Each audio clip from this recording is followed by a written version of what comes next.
안녕하십니까. 신의균의 국방TV 시큐리티 뉴스입니다. 자, 오늘도 우크라이나 전황 알려드리도록 하겠습니다.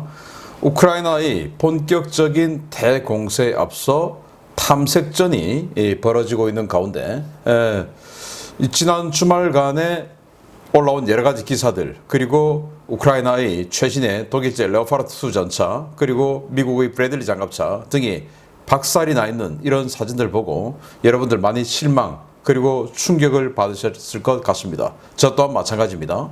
정말 이 우크라이나군이 지금 보니까 너무나 오합지졸이 아닌가라는 생각이 들 정도로 훈련이 덜 됐다라는 그런 생각이 드네요. 그러나 더 놀라운 것은 그런 오합지졸 훈련 덜 된 부대에게 러시아군이 1차 방어선을 돌파당했다는 겁니다. 이건 영국 국방부에서 오피셜로 밝혔습니다.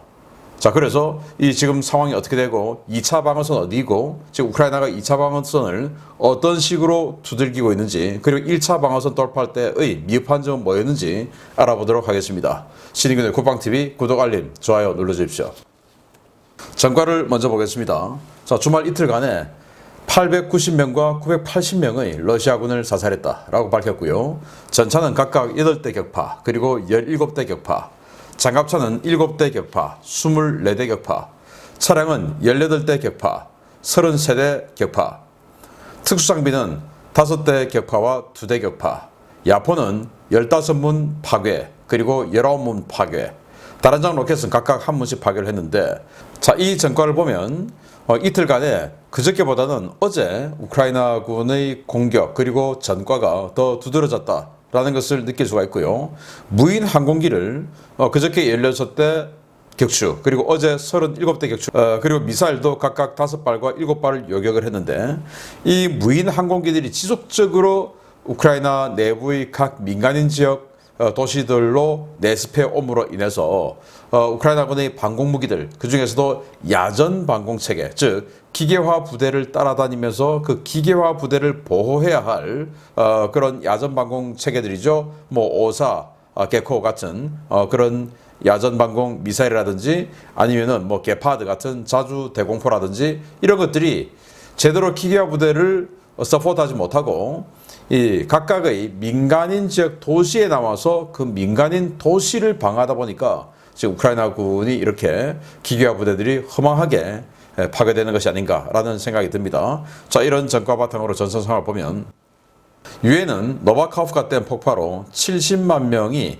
물 공급 위기에 빠졌다라고 밝혔는데요.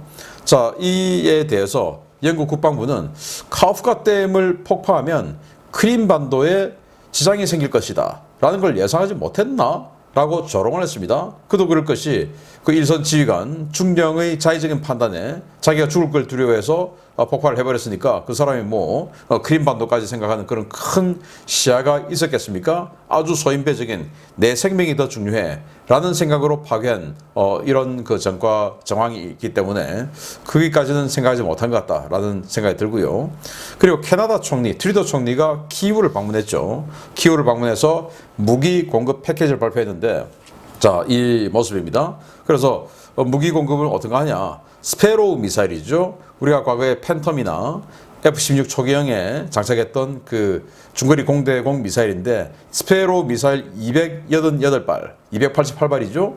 이걸 공급하는데, 이거 이제 부크 지대공 미사일, 러시아제, 소련제 그 지대공 미사일인데, 여기에 인테그레이션 됐다라고 하죠. 그래서 부크에 사용할 수 있는 스페로우 지대공 미사일을 288발, 그리고 105mm 곡사포탄, 이 곡사포탄을 또 10,000발 등 이렇게 무기를 지원해 주기로 했고, 그리고 이제 전쟁 후에 우크라이나의 나토 가입을 지지한다라는 이야기도 했습니다. 영국은 범람 피해 지역에 수인성 질병이 급증할 것을 우려했다. 이건 뭐 너무나 당연한 이야기죠. 참 안타깝습니다. 그리고 러시아는 범람 피해 지역에서 러시아 국적자만 구조하고 있다라는 용렬한 모습을 보여주고 있다는데, 뭐 구조하러 갔어요. 그런데 사람들이 있습니다. 야, 너 신분증 내봐 해서 신분증에 러시아 시민권이 없으면 너는 안 돼, 구조 못해 하고 러시아 시민권 있는 사람만 구조해서 데려가는 이런 짓거리들을 하고 있다. 인도주의적인 관점이라고는 전혀 없는 그런 자들이다라는 걸 알 수가 있고요. 우크라이나 공군은 이란제 드론이 방공작전의 최대 골칫거리다라고 이야기를 했는데, 아까 제가 말씀드렸듯이 샤헤드 136 드론 같은 이런 자폭 드론들이 계속 들어오니까 지금 전선에서 기계화 부대들을 직접 지원해주고 서비스해줘야 할 이런 야전 방공 체계들이 드론 영역에 투입이 되다 보니까 민간인을 지켜야 되니까 이 레오파르트 A6 같은 이런 최신 자산들이 파괴되는 이런 상황까지 갔다라는 거 아니겠습니까? 이게 진짜인지 아니면 변명인지는 알 수 없으나 아무튼 뭐 사실에 가까운 그런 내용 같습니다. 러시아가 우크라이나의 폴타바 지역의 공군 비행장에 집중적인 공습을 감행해서 상당한 전과를 거뒀다라고 하는데요. 여기입니다. 폴타바.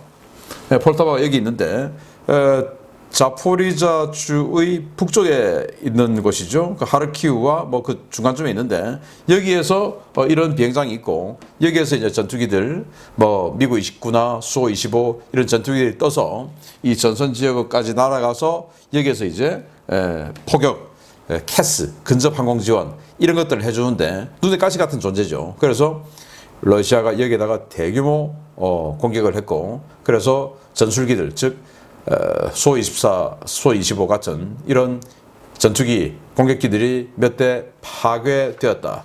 그러나 그 구체적인 전과는 나오지 않았어요. 그렇게 설이 지금 나왔습니다. 참 안타까운 상황이네요. 우크라이나 총참모부는 러시아의 징집병들이 명령을 불복하고 탈영이 급증하고 있다라고 밝혔는데, 실제 사실에 근거한 심리전 일 수 있겠죠. 그리고 미국 전쟁연구소 ISW는 우크라이나가 최소 4개 지역에서 반격 작전을 시행 중이다 라고 밝혔고요. 그 4개 지역 그런 건 제가 좀 이따가 주요 소식 전해드리면서 알려드리도록 하겠습니다. 미국 전쟁연구소 ISW는 러시아의 남부전선 제58연합군이 가장 전투 효율이 높다라고 밝혔는데요. 현재 58연합군의 사령부는 이 멜리토폴에 있어요. 여기입니다.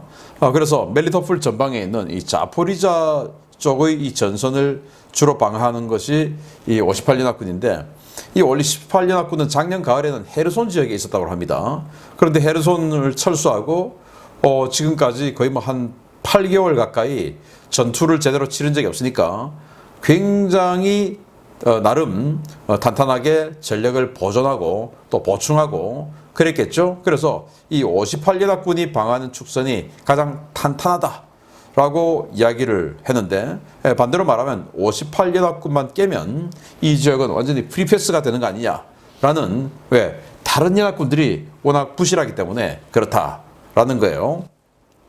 러시아 밀 블로거들은 러시아의 야간 전투 능력이 우크라이나에 비해서 절대 열세다. 왜냐? 우크라이나는 서방으로부터 야투경 같은 이런 장비들을 많이 지원받았기 때문에 야간에도 훤히 상대를 보면서 전투를 할 수 있는데, 그에 반해서 러시아군은 그런 야시경, 야투경 같은 게 적다. 그래서 야간에 전투하면 우크라이나군에 절대적으로 불리하다. 그래서 빨리 보급, 지원해줘라. 이렇게 주장하고 나섰어요.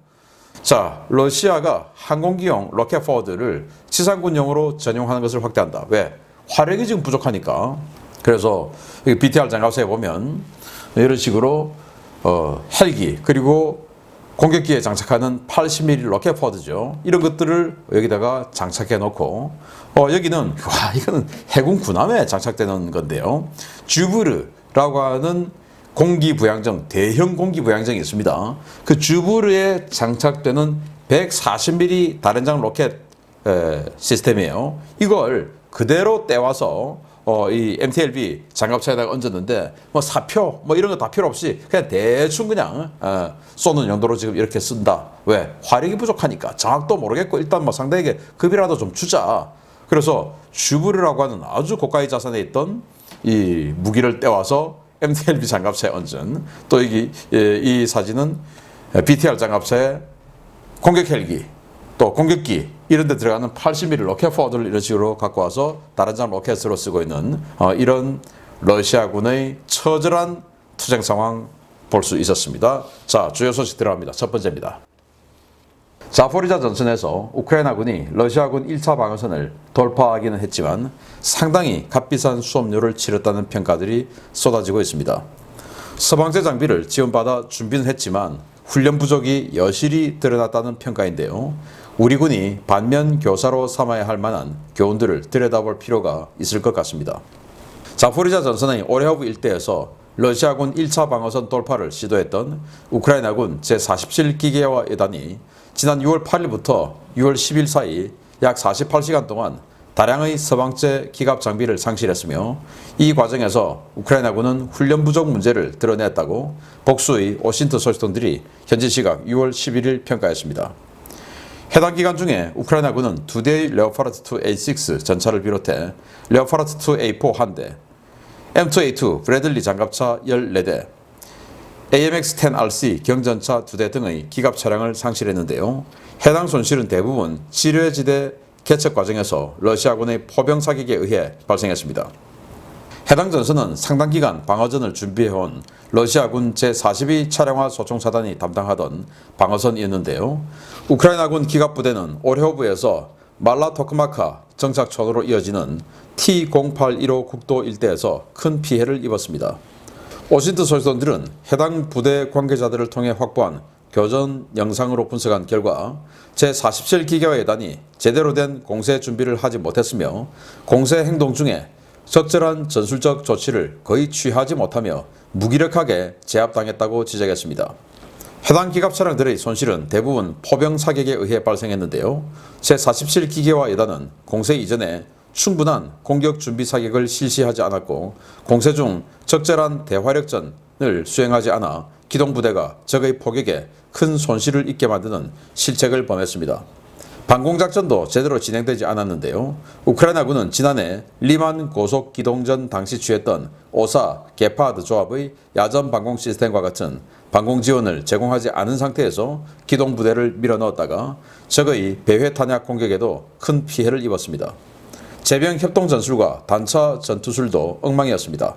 기갑 차량은 전면 방어력이 가장 강하기 때문에 적의 저항이 거셀 경우 연막 차장을 실시하고 전속 후진해 지역을 이탈하는 것이 상식인데요. 해당 전투에서 우크라이나군은 적의 포격과 대전차 무기 공격을 받자 차량을 돌려 도주하다가 후속하는 동료 차량들과 뒤엉켜버렸습니다.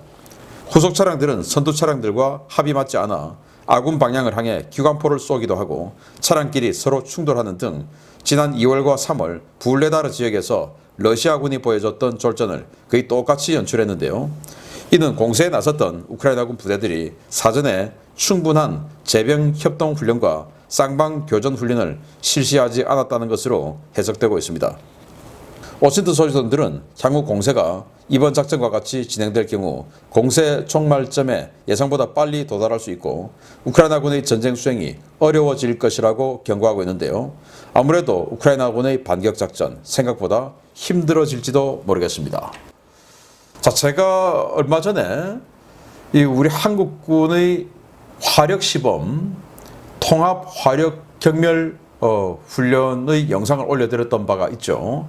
그리고 최근에 폴란드의 그 부아샤크 국방장관이 방문을 해서 우리 한국의 이종석 국방장관과 함께 그 승진의 포천 승진 훈련장에서 그 통합 화력 시범을 이제 같이 참관하기도 했는데 부아샤크 장관이 굉장히 놀랐다고 하지 않습니까? 저도 수년 전부터 아주 여러 차례 그런 통합 화력 경멸 훈련을 현장에서 지켜봤고 또 대대장 기간 중에 한 번 군단의 평가를 받는 이 공지 합동 훈련 이런 것들을 뭐 사실 제가 세기도 힘들 정도로 그 많이 봤습니다. 가서.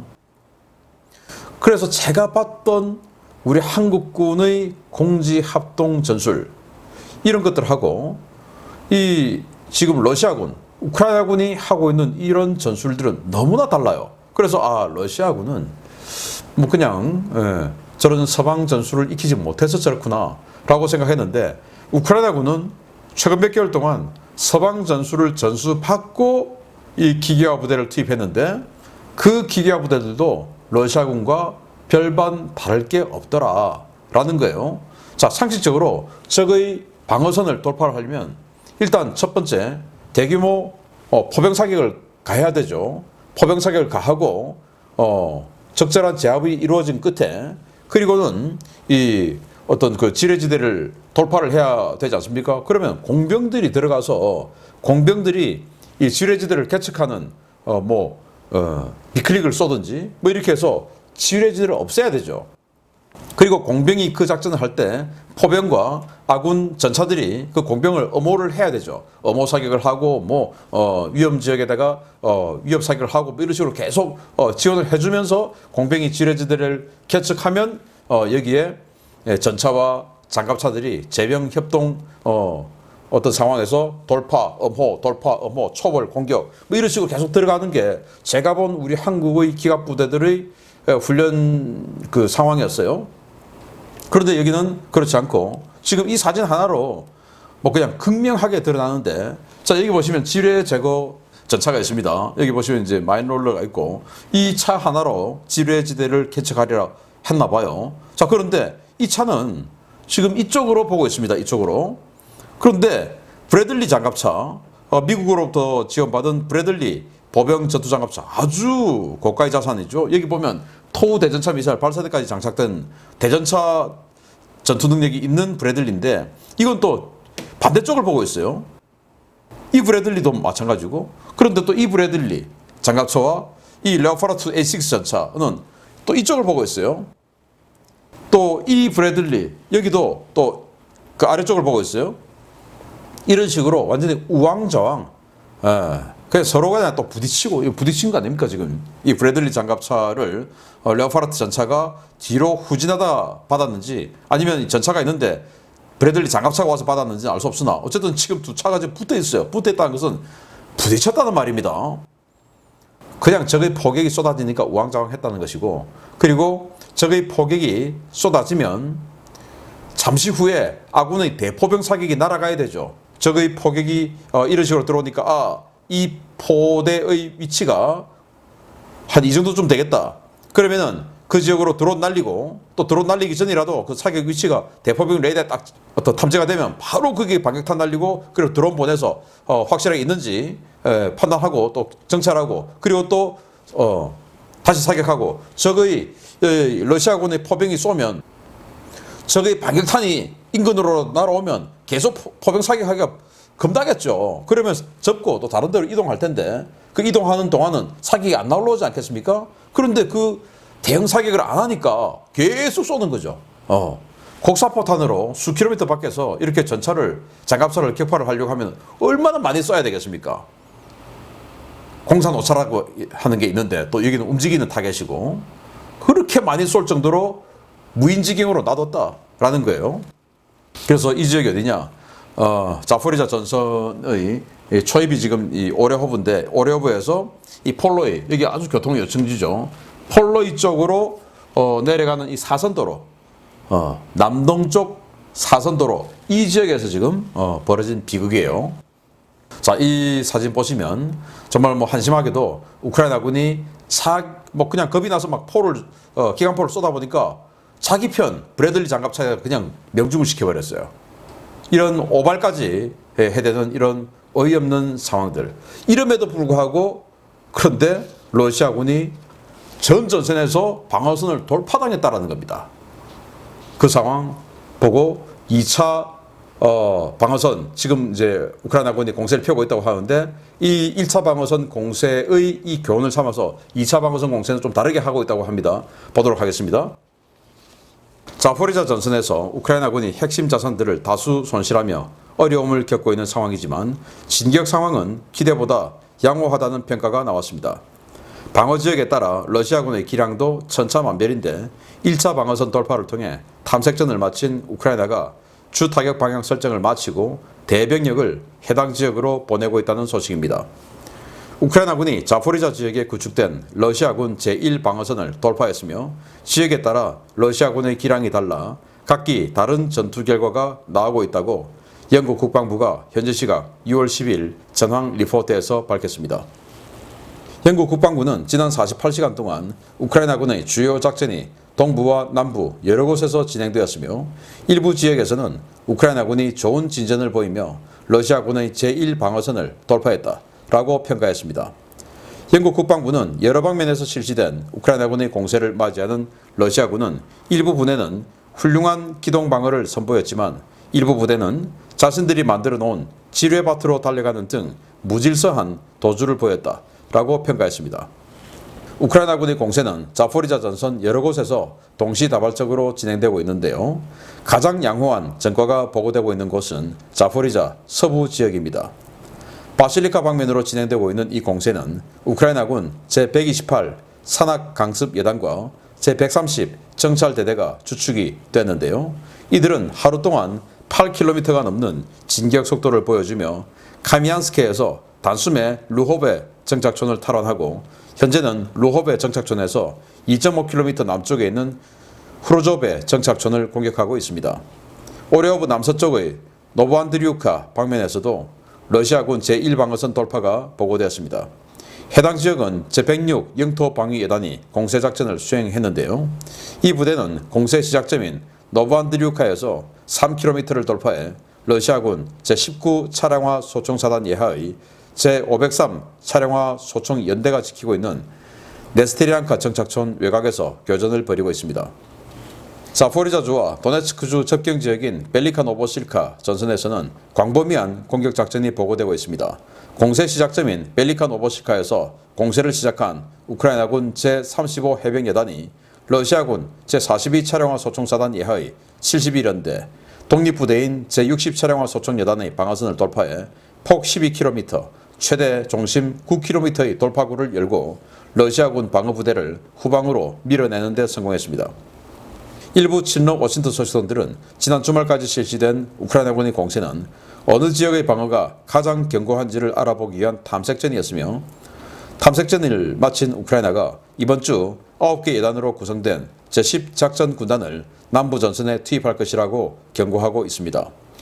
이번 공세를 위해 새로 창설된 제10 작전군단은 그 예하 부대들이 자포리자 전선의 속속 모습을 드러내며 남부 공세 투입이 거의 확실시되고 있는데요. 이 군단에는 제116, 117, 118 기계화 여단, 제21, 32, 33, 47 기계화 여단과 제37 해병여단, 제82 공중 강습여단과 지원부대가 포함되어 있고 이 중 일부가 지난 주말 1차 방어선 돌파 작전을 수행한 바 있습니다. 현지 워싱턴 소식통들은 우크라이나군이 6월 10일 야간부터 최소 4개 로켓 포병여단과 2개 포병여단을 동원해 남부전선에서만 하루에 1만 발 이상의 포탄을 러시아군 2차 방어선에 쏟아부으며 초토화 전술을 구사하기 시작했다고 보고하고 있는데요. 우크라이나군이 준비한 회심의 10군단 카드, 과연 얼마나 큰 화력을 보여줄지 지켜봐야겠습니다.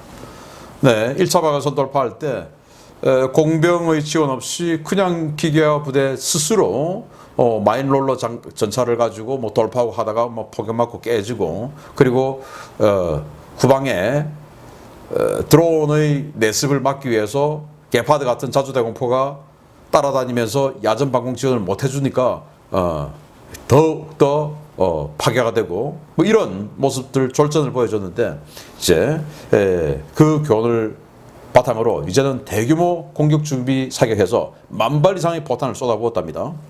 그래서 지금 이 오레오브 지역 그리고 이 자포리자주의 중부 지역이죠. 그리고 도네츠크주의 서쪽 지역 이런 쪽에서 대규모 포격 공격이 있다라고 하는 보고들이 올라오고 있고 자 그래서 1차 방어선이 바로 여기에요. 1차 방어선은 돌파가 됐다. 그리고 이제 2차 방어선이 이 지점쯤이고 3차 방어선이 이렇게 있다라는 거예요. 그래서 3차 방어선의 핵심 지역이 이 토크마크.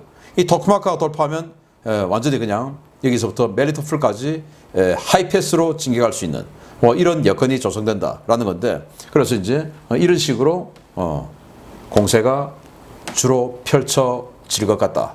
그래서 한 군데 축선에서는 내려와서 드네프르강 쪽을 휘감으면서 진격을 하고 한쪽에서는 토크마크 쪽으로 바로 진격하고 뭐 이런 식으로 진격할 것 같다. 1차 방어선 깨지고 2차 방어선에 대규모 화력 투사를 하고 있는 상황. 그래서 우크라이나군이 이렇게 10군단, 10작전군단 해서 9개 전투 여단을 이번에 새로 창설한 부대들이죠. 이 중에 뭐 47여단이 레오파르트 2 전차 이번에 뭐 깨지고 했는데 아무튼 이런 9개 그 여단을 이번 공세작전의 주력 예비부대로 투입해서 돌파, 그리고 점령, 뭐 이런, 그리고 점령 후속 관리는 기존의 전선에 배치되어 있던 전현 부대들이 해나가겠죠. 우리 한국의 철책 사단들처럼. 자, 그래서 이 10작전 군단이 얼마나 큰 전과를 이루어낼지 아마 오늘 오후에 또 새로운 소식을 알려드릴 수 있을 것 같습니다.